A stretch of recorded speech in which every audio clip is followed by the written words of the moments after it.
Voici la Nouvelle-Guinée, l'une des îles les plus mystérieuses et étranges du monde. Elle se trouve près de l'équateur, mais sur les cartes, elle paraît souvent petite à cause de la façon dont le monde est représenté sur une carte plate. Mais en réalité, elle est immense.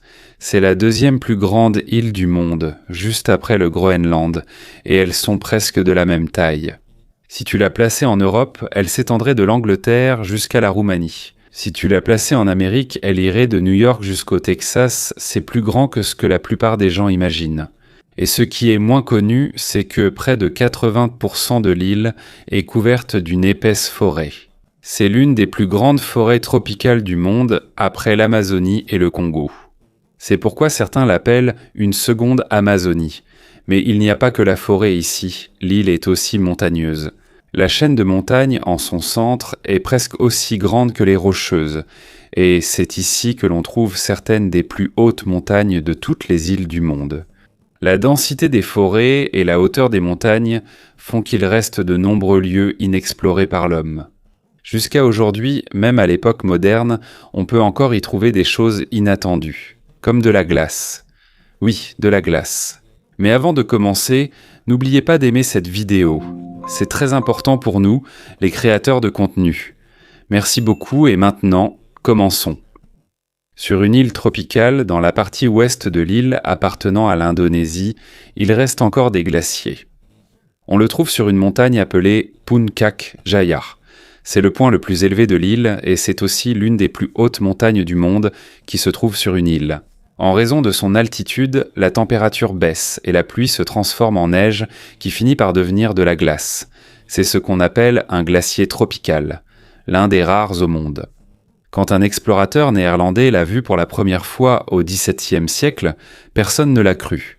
Comment pourrait-il y avoir de la glace près de l'équateur ? Il a fallu près de 300 ans pour le prouver. Mais aujourd'hui, il y a un problème bien plus grave. Peu à peu, il disparaît. Au XIXe siècle, la glace était encore très étendue, mais à l'époque moderne, elle ne cesse de diminuer. Et selon les dernières études, il n'en reste plus beaucoup. Si cela continue, il pourrait complètement disparaître avant la fin de la décennie. Pour la première fois en 1000 ans, cet endroit va perdre son glacier. C'est un grand changement pour le monde. Et ce n'est qu'un des nombreux secrets de la Nouvelle-Guinée. Une île immense. Elle est d'une richesse naturelle exceptionnelle, et jusqu'à présent elle n'est pas encore totalement comprise. À l'époque de la dernière ère glaciaire, le niveau de la mer était plus bas. Ainsi, la Nouvelle-Guinée et l'Australie étaient alors reliées, formant une seule grande masse terrestre. On l'appelle Sahul. Sur le plan géologique, la Nouvelle-Guinée est plus connectée à l'Australie qu'à l'Asie. C'est pourquoi elle fait partie de l'Océanie. Pendant des millions d'années, ces deux terres se sont reliées et séparées à plusieurs reprises. Jusqu'à ce qu'elles se séparent définitivement à cause de la montée des eaux, il y a environ 8000 ans. À cause de cela, de nombreux animaux en Nouvelle-Guinée ressemblent à ceux d'Australie, comme les marsupiaux. Certains pensent donc que des marsupiaux australiens disparus pourraient encore exister dans la jungle de Nouvelle-Guinée. C'est possible, parce que encore aujourd'hui, de nouvelles espèces continuent d'être découvertes ici. La Nouvelle-Guinée se classe au 2e rang mondial pour le nombre de nouvelles espèces découvertes. Des milliers ont été ajoutés depuis 2010. La plupart sont de petits organismes, des plantes, des insectes, des araignées. Mais de temps en temps, il y a de grandes surprises. En 2025, un gros rat a été photographié pour la première fois dans les montagnes. Un animal poilu, long et lourd. Avant, on ne le connaissait qu'à travers des spécimens de musée. Maintenant, on sait qu'il est encore vivant. Un autre exemple est le kangourou arboricole, un animal que l'on croyait disparu. Mais il a été revu en 2018. Et en 2023, il y a eu une autre découverte étonnante. Un animal étrange ressemblant à un hérisson. On pensait depuis longtemps qu'il avait disparu. Mais il a été filmé en secret. Cela signifie qu'il existe encore des animaux que nous n'avons pas encore vus. Et la recherche n'est pas facile. L'environnement est très difficile. Des chercheurs se sont blessés pendant leurs recherches. Certains sont tombés dans des grottes, d'autres se sont fracturés des os, et l'un d'eux a eu une sangsue à l'œil. C'est dire la difficulté. Mais malgré cela, la recherche continue. Parce qu'il est possible que des secrets encore plus grands soient en cachés. L'une des créatures les plus intrigantes est ce qu'on appelle le tigre de Tasmanie. Un animal féroce qui ressemble à un chien. Mais ce n'est pas un chien. C'est un marsupial. Autrefois, on le trouvait dans tout le Sahul. Mais il a disparu d'Australie et de Nouvelle-Guinée il y a des milliers d'années. Il n'est resté qu'en Tasmanie, jusqu'à l'époque des Européens. Là-bas, il a été considéré comme un nuisible, et il a été chassé jusqu'à sa disparition totale. Mais une question subsiste encore aujourd'hui. Et si en réalité il n'avait jamais vraiment disparu ? Et s'il en restait encore dans les parties profondes et inexplorées de la Nouvelle-Guinée ? Une île qui, jusqu'à aujourd'hui, reste encore largement incomprise. Et il se pourrait qu'elle cache encore des secrets, à cause de l'arrivée des Européens. Il voyait le tigre de Tasmanie comme un nuisible. Le gouvernement a instauré une récompense pour chaque animal capturé, et peu à peu, leur nombre a diminué, jusqu'à leur disparition totale. Le dernier tigre de Tasmanie connu vivant est mort en 1936 dans un zoo en Tasmanie, et depuis, il n'y a plus eu de preuve de sa présence. Il a été officiellement déclaré éteint en 1982. Mais une question demeure. Et si l'espèce n'avait pas vraiment disparu, à cause de la taille de la Nouvelle-Guinée et de la difficulté à l'explorer, avec l'épaisseur de la forêt et la hauteur des montagnes. Et puisque nous savons que cet animal vivait autrefois ici, il y a une petite possibilité qu'il en reste encore, caché, dans des endroits encore inexplorés par l'homme. Et ce n'est pas tout. L'île est divisée en deux. À l'ouest, elle est sous le contrôle de l'Indonésie. À l'est se trouve le pays de Papouasie-Nouvelle-Guinée. Et il y a quelque chose d'étrange à ce sujet. C'est le seul pays au monde qui ne sait pas exactement combien de personnes y vivent. Oui, on ne le sait pas précisément. Selon le dernier recensement, la population dépasse les 10 millions. Mais beaucoup disent que ce chiffre est incorrect. En raison de nombreux problèmes lors de la collecte, certains endroits n'ont pas été atteints. Des documents ont été perdus et des soucis de transport sont survenus. Certaines communautés sont très difficiles d'accès. La plupart des gens vivent à l'intérieur de l'île, dans des endroits qui ne sont accessibles que par avion ou hélicoptère. À cause de cela, il est difficile de compter tout le monde. Il y a même une étude qui dit que le vrai chiffre est plus proche de 17 millions. Cela signifie que des millions de personnes pourraient ne pas figurer dans le chiffre officiel. Imagine ça, un pays qui ne sait peut-être pas combien de citoyens il compte. C'est quelque chose de rare à notre époque moderne. Il y a encore une autre chose étrange. La population de l'Est et de l'Ouest de l'île est différente. Il y a plus de gens à l'Est, même si la superficie des terres est presque la même. Pourquoi ? À cause des différences naturelles. Dans d'autres parties du monde, il y a plus de gens dans les plaines. Mais ici, c'est le contraire. Les basses terres sont couvertes de forêts épaisses et dangereuses. Il y fait chaud, il y a beaucoup de maladies, et il est difficile d'y vivre. Tandis qu'en montagne, il fait plus frais, c'est plus sûr. C'est plus adapté pour y vivre et cultiver. À l'ouest, les montagnes sont escarpées. Elles descendent brusquement vers la forêt, et la côte est pleine de marécages. Il est difficile d'y vivre. Mais à l'est, le paysage est différent. Il y a des plaines entre les montagnes. C'est plus adapté à l'agriculture. Plus de gens y vivent. Et les montagnes atteignent la côte. Cela a créé des ports naturels. C'est là que les villes se sont développées, comme Port Moresby et Lae. Au final, la Nouvelle-Guinée n'est pas simplement une île. C'est un endroit où il reste encore beaucoup à découvrir. Des animaux que l'on croyait disparus, par exemple, jusqu'aux peuples qui ne sont pas encore entièrement recensés. Et jusqu'à aujourd'hui, elle garde encore de nombreux secrets inconnus. Le contrôle du gouvernement en Papouasie-Nouvelle-Guinée est limité hors des villes, car certaines régions sont difficilement accessibles. Beaucoup de communautés sont presque impossibles à atteindre. Une autre raison pour laquelle il est difficile de connaître le véritable nombre d'habitants dans le pays est l'extrême diversité linguistique et ethnique sur l'île. Dans toute la Nouvelle-Guinée, plus de 1000 langues différentes sont encore parlées aujourd'hui. Cela signifie qu'environ une langue sur 7 dans le monde se trouve ici. Rien qu'en Papouasie-Nouvelle-Guinée, plus de 800 langues sont utilisées. Et la plupart d'entre elles ne sont pas apparentées. À cause de cela, la Papouasie-Nouvelle-Guinée est le pays qui possède le plus de langues au monde. C'est presque le double de l'Inde, même si le pays est plus petit. À cause des montagnes et des forêts denses, les communautés sont très isolées les unes des autres. Jusqu'à récemment, il y avait des groupes qui ne savaient même pas qu'il y avait d'autres personnes vivant à seulement quelques kilomètres de là. En raison de la difficulté de l'environnement, il n'y a jamais eu de gouvernement central fort sur toute l'île.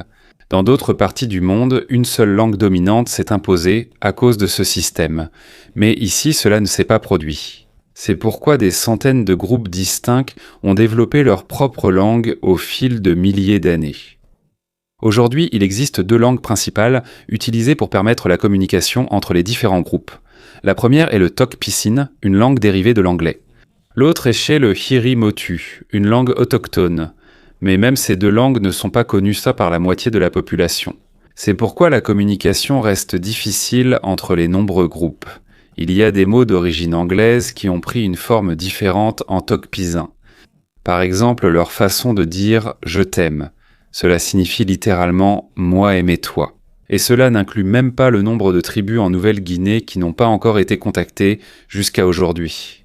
Ils pourraient avoir leur propre langue que nous n'avons pas encore entendue, que nous ne comprenons pas encore.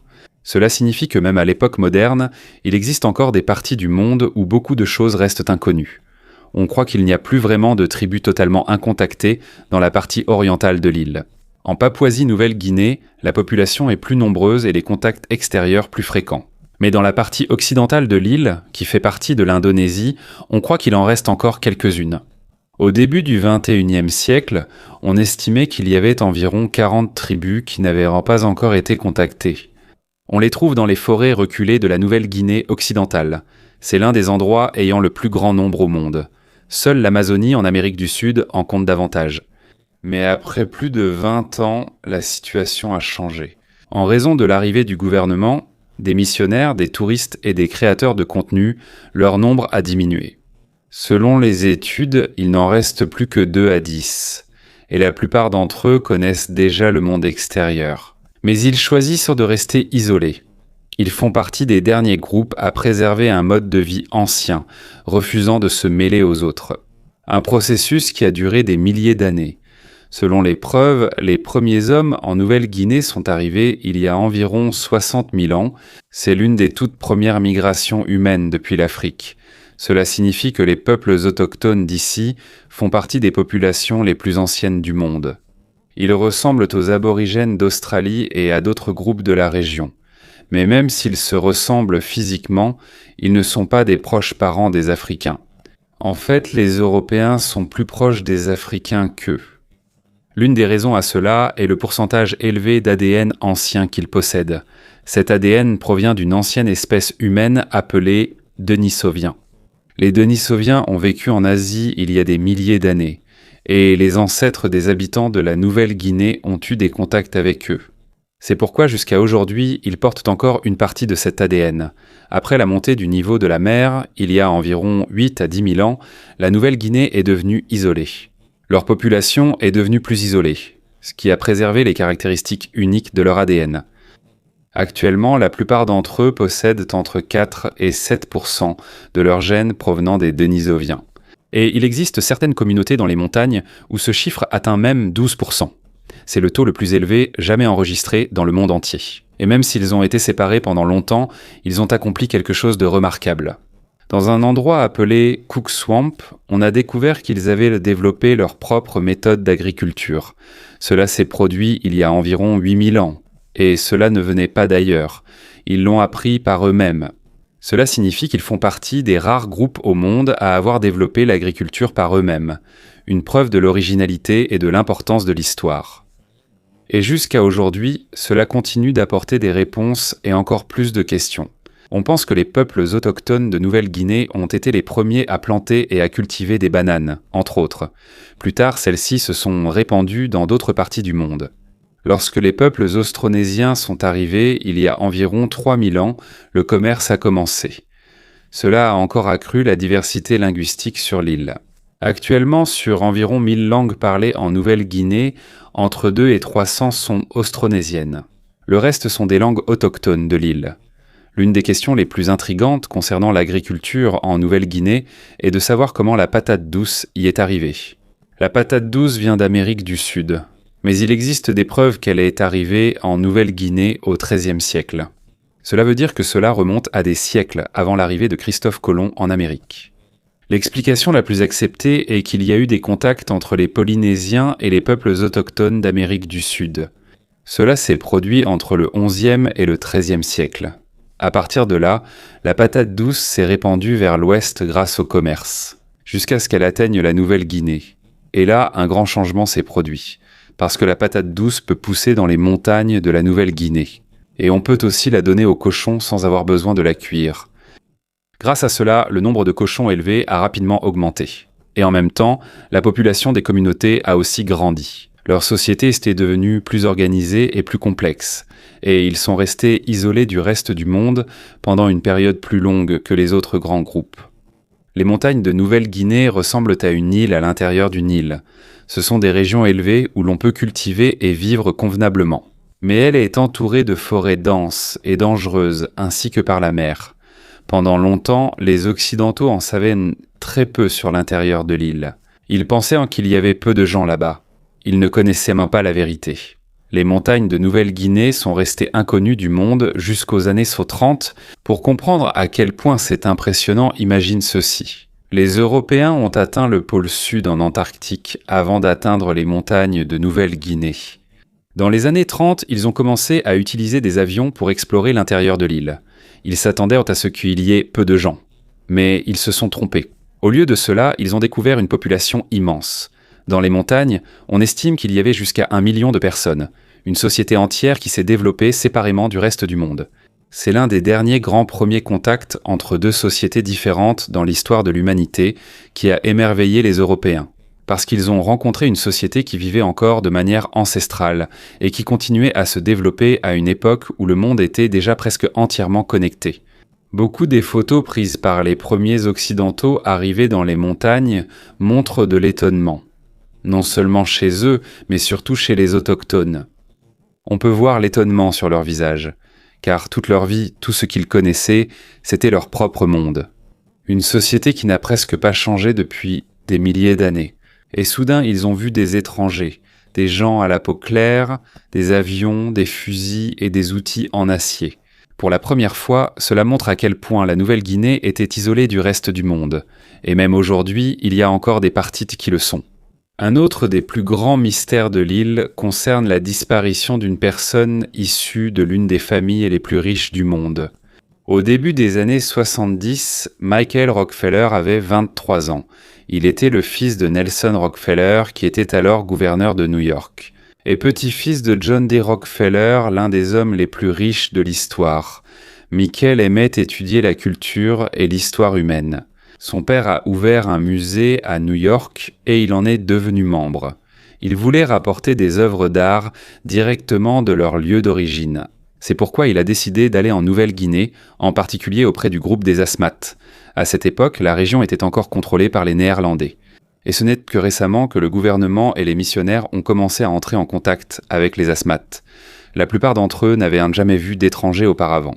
Et certaines anciennes pratiques comme la chasse aux têtes, le cannibalisme et les combats entre groupes existaient encore. En 1961, Michael a passé plusieurs mois avec les Asmat. Il a communiqué avec eux, échangé des objets et étudié leur culture. En novembre de cette année-là, accompagné de 3 autres personnes, il est monté à bord d'une petite embarcation. Il naviguait le long de la côte tout en faisant du commerce. Mais une nuit, alors qu'il traversait l'embouchure de la rivière Betch, tout a changé. Les vagues sont devenues fortes et leur embarcation a chaviré. Ils se sont retrouvés au milieu de la mer.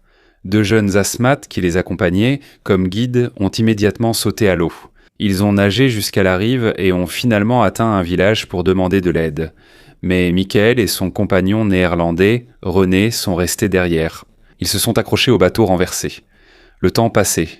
Peu à peu, ils étaient emportés loin de la terre ferme. Selon René, plus le temps passait, plus il s'inquiétait un an. Il craignait d'être emporté définitivement vers la haute mer.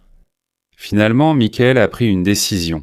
Il a enlevé ses vêtements et a attaché 2 récipients à sa taille pour ne pas couler. Il a dit qu'il allait essayer d'atteindre la côte. Et il a sauté dans l'eau. C'était le matin. Et la distance qu'il devait nager était très longue. Peut-être plus de 10 kilomètres. Et c'était la dernière fois qu'on l'a vu. C'était la dernière fois que quelqu'un a vu Michael. Et il n'a plus jamais été revu. Quelques heures après son départ, un avion a aperçu René qui était toujours accroché au bateau. Et le lendemain, il a été sauvé. Une vaste opération de recherche a débuté aussitôt.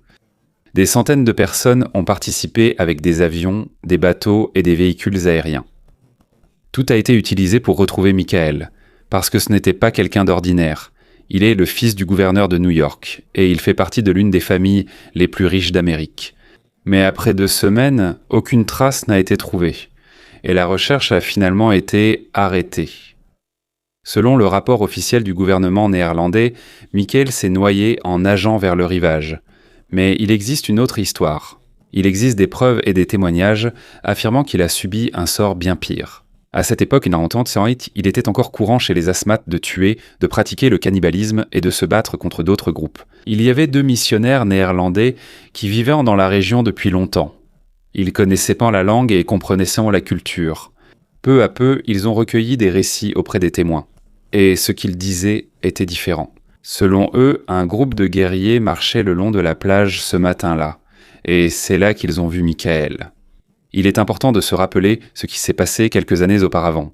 Il y a eu une attaque des Hollandais dans un village voisin, et 5 guerriers importants ont été tués. Dans la culture des Asmates, un tel événement doit être vengé. Une vie pour une vie. Alors, quand ils ont vu Michael, un étranger qui ressemblait à ceux qui avaient tué leurs compagnons, il y a eu un débat. Devaient-ils le tuer ou non? Jusqu'à ce que l'un d'eux attaque et le poignarde. C'est là que le meurtre a commencé. Selon les récits, ils ont emmené le corps dans leur village. Et ils ont accompli un rituel. Une cérémonie faisant partie de leur croyance. Et c'est là qu'ils ont mangé son corps. Ensuite, ils ont partagé ses restes. Ils ont donné aux autres membres de la communauté. Ces détails auraient été partagés avec les missionnaires quelques semaines après l'incident. Et plus tard, une autre enquête a été menée l'année suivante. Et la conclusion a été la même. Il a probablement été tué et ne s'est pas noyé. Cette information était alors jugée sensible, la région étant encore sous contrôle néerlandais qui souhaitait affirmer sa présence. Et que leur administration était ordonnée et sûre. Une telle histoire n'aurait pas aidé leur image. C'est pourquoi l'explication officielle était restée. Mais jusqu'à présent, la vérité sur ce qui est réellement arrivé à Michael Rockefeller reste floue, et ce n'est qu'un des nombreux secrets de la Nouvelle-Guinée. Une île où jusqu'à aujourd'hui, il existe encore des histoires qui restent inconnues. Ainsi au final, la version officielle du gouvernement est que Michael s'est noyé. Mais au fil du temps, il y a eu des enquêtes qui ont raconté une autre histoire. Plusieurs études indépendantes ont affirmé qu'il a probablement été tué. Et mangé, de nombreuses années ont passé. Et quoi qu'il se soit réellement passé. La disparition de Michael Rockefeller reste l'une des plus grandes énigmes de la Nouvelle-Guinée. Et il se peut que la réponse soit encore là. Cachée. Pas encore découverte. Il est également important de préciser que des pratiques comme le cannibalisme et les meurtres rituels ont presque complètement disparu. Depuis 77 et 80. Ce genre de pratique a presque totalement disparu. Aujourd'hui, un autre type de problèmes sont cachés sur l'île, un conflit profond et persistant. Cela a commencé lorsque Michael a disparu. À ce moment-là, les Pays-Bas contrôlaient encore l'ouest de la Nouvelle-Guinée, mais s'apprêtèrent à le céder à l'Indonésie. Une décision qui reste controversée jusqu'à aujourd'hui. En 1949, après la Seconde Guerre mondiale, les Pays-Bas ont reconnu l'indépendance de l'Indonésie. Mais ils n'ont pas immédiatement inclus la Nouvelle-Guinée occidentale. Ils ont choisi d'y rester. Selon eux, les peuples autochtones qui y vivent sont différents. Ils ne sont pas comme la majorité des Indonésiens. C'est pourquoi il fallait d'abord les préparer à gérer leur propre territoire. Mais l'Indonésie n'a pas accepté cela. Et c'est là qu'a commencé une autre histoire longue et compliquée. Une histoire qui, jusqu'à aujourd'hui, n'est pas encore terminée. L'Indonésie a insisté sur le fait qu'elle était l'héritière légitime de l'ancien colonisateur. Cela incluait la Nouvelle-Guinée occidentale. C'est pourquoi ils continuaient d'exiger que les Hollandais quittent complètement toute la région. Les deux parties étaient intéressées par les richesses de la région, surtout par une grande mine près d'une montagne appelée Puncak Jaya. On savait déjà depuis longtemps qu'il y avait beaucoup de cuivre, d'or et d'argent à extraire là-bas. Pendant de nombreuses années, personne ne voulait reculer tant. L'Indonésie et les Pays-Bas ne sont pas parvenus à un accord. Au début des années 60, l'Indonésie a demandé de l'aide à l'Union soviétique. Ils ont commencé à acheter des armes. Les États-Unis se sont inquiétés. Ils ne voulaient pas que l'influence soviétique se renforce dans la région. C'est pourquoi ils ont forcé les Pays-Bas à céder la Nouvelle-Guinée occidentale à l'Indonésie. C'était la situation lorsque Michael Rockefeller a disparu en 1961, et c'est aussi la raison pour laquelle toute cette affaire est devenue sensible. Au final, les États-Unis ont préféré apporter leur soutien. C'était plus important pour eux au milieu des tensions mondiales de l'époque. En 1962, les Pays-Bas ont accepté de transférer le contrôle à une administration temporaire des Nations Unies. Il y avait une promesse d'organiser un vote pour connaître la volonté du peuple. L'armée indonésienne est entrée dans la région. Et en 1969, le vote a eu lieu. Mais ce n'était pas un vote normal. Seuls un peu plus de 1000 personnes ont été autorisées à voter. C'était une toute petite partie de la population. Et cela s'est fait devant les soldats. Donc, il n'est pas surprenant que le résultat ait été celui-là. Le résultat était en faveur de l'intégration à l'Indonésie. Depuis lors, l'équité du vote a été remise en question. Et jusqu'à aujourd'hui, beaucoup ne l'acceptent toujours pas. Après cela, l'Indonésie a complètement intégré la Nouvelle-Guinée occidentale. Mais le combat ne s'est pas arrêté là. Il y a eu des groupes qui ont lutté pour l'indépendance. L'un de ces groupes est le mouvement pour une Papouasie libre.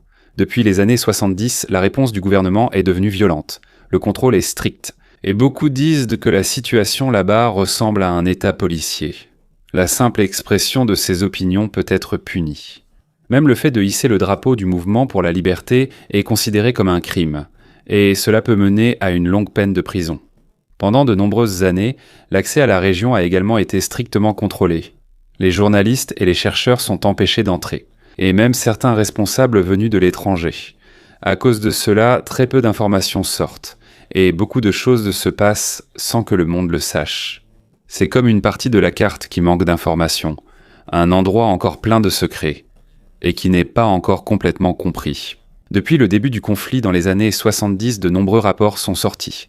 Des rapports sur des massacres à grande échelle, et sur l'expulsion forcée des peuples autochtones. Selon les études, un très grand nombre de personnes ont été affectées. Une étude menée en 2007 a indiqué que le nombre de morts pourrait atteindre 300 000, depuis que l'Indonésie a pris le contrôle de la Nouvelle-Guinée occidentale. Il existe un autre rapport provenant d'une célèbre faculté de droit datant de 2004. Selon ce rapport, les événements pourraient être considérés comme une forme de génocide. En plus de la violence, le gouvernement a pris une autre mesure. Il s'agit du déplacement de population. Ils ont appelé cela la transmigration.